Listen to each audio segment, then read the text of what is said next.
अस्सलाम वालेकुम नाज़रीन, आप देख रहे हैं बी न्यूज़। बाबा वांगा की 2023 के हवाले से की गई पेशन गोइयां सामने आ गई हैं। उन्होंने जो पेशन गोइयां की थी अब वो सच साबित होने जा रही हैं। उन्होंने एक खौफनाक पेशन गोई की थी कि इस साल एक खौफनाक धमाका होगा जो कि एक पावर प्लांट में होगा, जिसके नतीजे में फिजा में जहरीले बादल बन जाएंगे और बहुत सी बीमारियां जन्म लेंगी।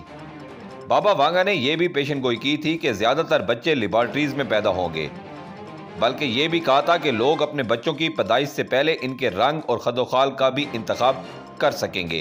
ये पेशन गोई तो हकीकत बनने जा रही है कि जर्मनी में बायोटेक्नोलॉजी के जरिए एक लेबॉर्ट्री तैयार की गई है, जिसमें माँ के पेट जैसे बनाए गए मसनूई माहौल में रोजाना 30,000 बच्चों की पैदाइश मुमकिन हो सकेगी।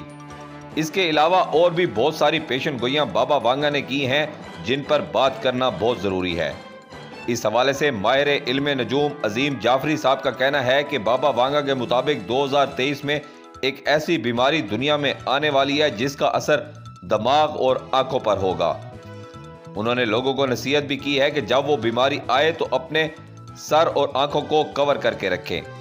इस वायरस से भी आपकी आंखों की बीनाई को ज्यादा खतरा है और मुसलसल सर दर्द में रहने वाली बीमारी आपको लग सकती है।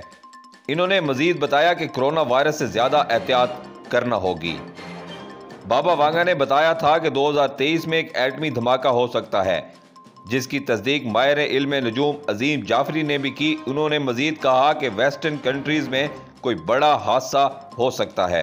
2023 पाकिस्तान के लिए अच्छा साबित होगा। अजीम जाफरी ने यह भी दावा किया है पाकिस्तान की तिजारत में बेपनाह इजाफा होगा, पाकिस्तान की दूसरे मुल्कों से दोस्ती में भी इजाफा होगा। बाबा वांगा ने यह भी पेशन गोई की थी कि 2023 तक भारत में बड़ी तबाही आने वाली है। माहिरीन इसको भारत और चीन के दरमियान एक बड़ी जंग का पेश खैमा भी देख रहे हैं।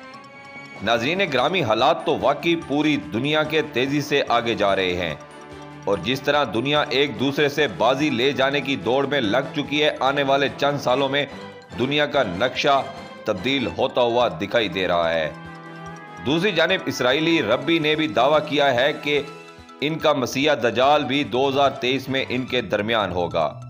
हमारी अल्लाह ताला से दुआ है कि अल्लाह ताला तमाम मुसलमानों को फितना दजाल से महफूज रखे और मुसलमानों को अल्लाह के दीन पे मजबूती अता करे। अगर आप भी इस दुआ में शामिल होना चाहते हैं तो कमेंट बॉक्स में आमीन जरूर लिखें।